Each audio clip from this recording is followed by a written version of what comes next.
नमस्कार दोस्तों, welcome to PK classes. दोस्तों, दमिक मॉडल क्या है?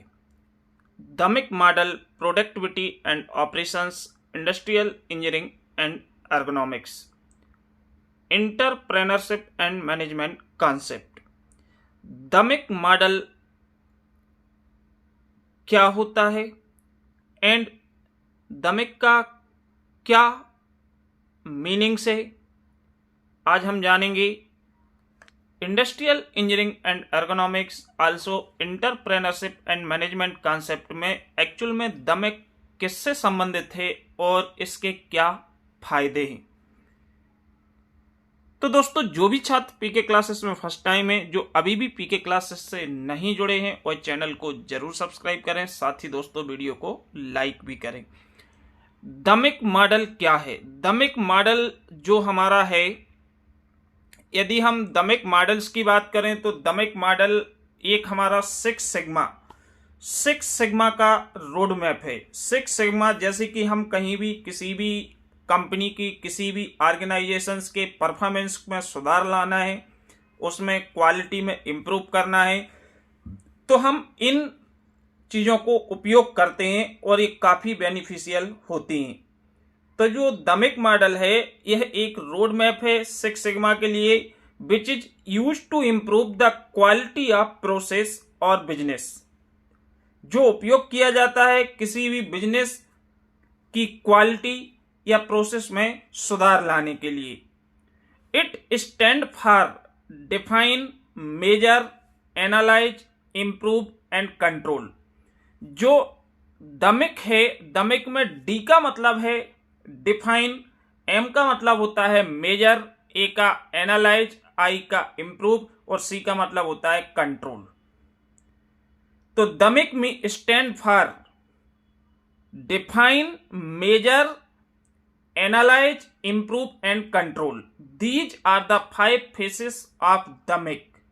ठीक, it play important role to find the right solution of in effective project या प्रोसेस।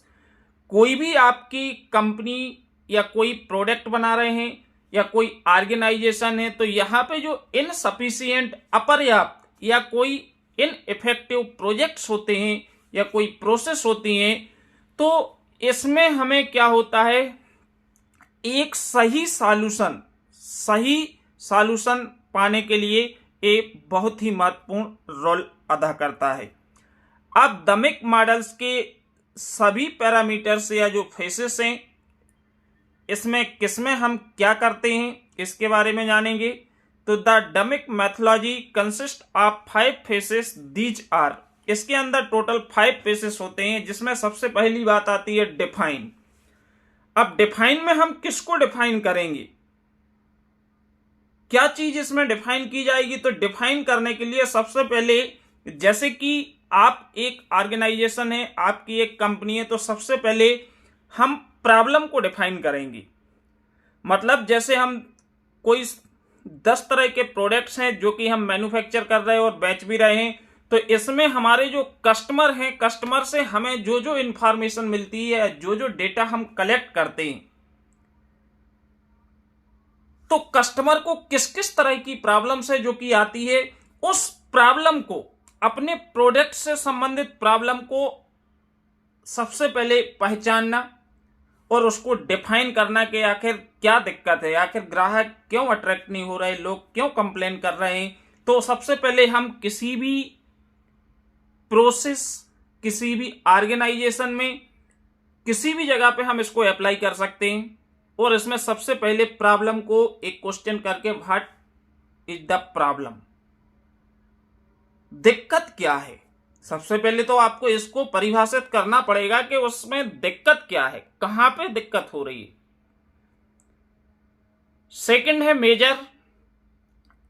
अब बात आती है मेजर। मेजर में हम क्या करेंगे कि जो प्रॉब्लम आ रही है या किसी प्रोडक्ट में कोई डिफेक्ट आ रहा है, तो वो किस प्रकार की प्रॉब्लम है, किस साइज की प्रॉब्लम है, और जो आपने डेटा एकत्रित किया है उस प्रॉब्लम से संबंधित, जो लोगों के सुझाव लिए हैं उस प्रॉब्लम पे, उसको हम मेजर करेंगे कि भाई हमने 10 लोगों से लिया, 15 लोगों से लिया, तो ये जो मेजर वाला सेकंड रोल होता है, इसमें हम प्रॉब्लम से संबंधित जो पैरामीटर्स होते हैं, किस तरह की बहुत बड़ी समस्या है, बिग साइज प्रॉब्लम है, स्मॉल प्रॉब्लम है, इसको मेजर किया जाता है और जो डेटा है उस डेटा पे काम करके हम क्या करते हैं, प्रॉपर स्टडी करके और प्रोसेस के इम्प्रूवमेंट पे काम करते हैं।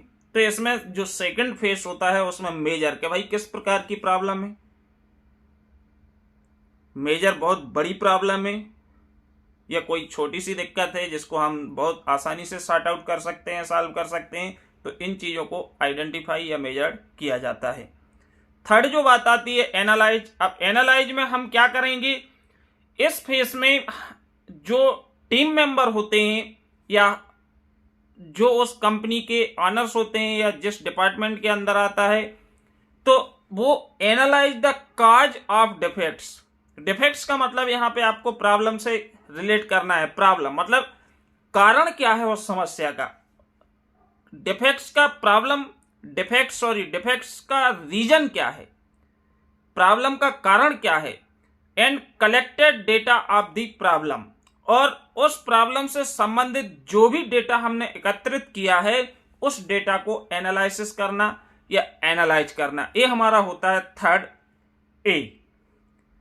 फोर्थ जो वर्ड आता है दमिक में आई मींस इंप्रूव। अब आपने प्रॉब्लम को डिफाइन कर लिया, सारी चीजें प्रॉब्लम से संबंधित जान ली, उसको मेजर कर लिया, किस तरह की प्रॉब्लम है, किस प्रकार की प्रॉब्लम है, जो डेटा है उसको एनालिसिस कर लिया और उसमें कैसे हम सॉर्ट आउट करेंगे उसको एनालिसिस कर लिया, सारी चीजों को। अब हम बात करते हैं इंप्रूव की। इन दिस फेज भी resolve the cause of the problem by applying most suitable solution. अब हम उस जगह पे पहुंच गए कि हमने सारी चीजों को आइडेंटिफाई कर लिया, एनालिसिस कर लिया। अब हम इस प्रॉब्लम को दूर कैसे करें, कैसे हटाएं, या प्रोडक्ट की क्वालिटी को किस प्रकार से इंप्रूव करें। तो इसमें जो टीम मेंबर्स होते हैं वो इस फेस में, इंप्रूव वाले फेस में क्या करते हैं, रिजॉल्व करते हैं उस समस्या को और उस काज को या कारणों को, प्रॉब्लम की या समस्या जो है उसको सॉल्व करते हैं। कोई एक बेस्ट सूटेबल रास्ता निकालते हैं या बेस्ट सूटेबल सॉल्यूशंस का उपयोग करते हुए।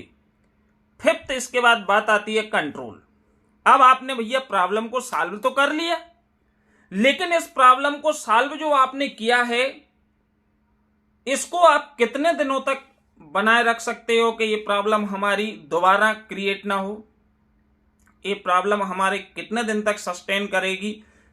तो इसको आपकी जवाबदारी है कि ये कंटिन्यू इसी क्वालिटी से, इसी वैरायटी से हमारे जो प्रोडक्ट हैं वो मैन्युफैक्चर हों, जिसमें कस्टमर्स या लोगों के लिए प्रॉब्लम्स ना आए। तो भाई हमने किसी भी प्रोडक्ट में क्वालिटी में सुधार कर लिया, लेकिन ऐसा नहीं होना चाहिए कि 10 प्रोडक्ट तक तो आपका सुधार रहा, वो इसके 11वें प्रोडक्ट में जाए कि सेम प्रॉब्लम क्रिएट हो गई। तो जो फिफ्थ है वो है कंट्रोल। हमको उसको कंट्रोल करके रखना पड़ेगा। In this phase we work to sustain and managing the improve process. इसमें हम सस्टेन और जो हमारी प्रोसेस है उसको मैनेज करते हैं, सुधार को बनाए रखने के लिए। इसके बाद बात आती है benefits of DMAIC. For any organisation और बिजनेस भी trying to improve a particular process, means हम किसी भी संस्थान की बात करें, व्यवसाय की बात करें, तो हम ट्राई करते हैं इम्प्रूव ए पर्टिकुलर प्रोसेस, उस पर्टिकुलर प्रोसेस में सुधार के लिए। जैसे कि decreasing the number of defects, जैसे कि कोई डिफेक्ट्स आ रहा है तो उसकी संख्या को कम करना, या increasing overall quality of organisation, या उस संस्थान की, उस व्यवसाय की ओवरऑल क्वालिटी को इंप्रूव करना। ओवरऑल मतलब हर एक चीज में क्वालिटी में सुधार लाना। It's play important role to achieving goals. तो इसमें को हम उपयोग करके, दमिक का यूज करके, हम जो हमारा गोल्स होता है, जो हमारा टास्क होता है, ओवरऑल हम क्वालिटी में सुधार लाते हैं, अपने व्यवसाय को इंप्रूव करते हैं। तो बेसिकली ये 6 सिग्मा का ही एक रोड मैप है। 6 सिग्मा में ही हमारा दमिक है जो 6 सिग्मा से संबंधित है, जिसमें हम क्या करते हैं, क्वालिटी प्रोसेस ऑर्गेनाइजेशंस इसमें समस्याओं का पता करके उसको सॉर्ट आउट करते हैं और क्वालिटी को बनाए रखते हैं। आई होप आप समझ गए होंगे। वीडियो देखने के लिए सभी के लिए बहुत बहुत धन्यवाद। Thank you.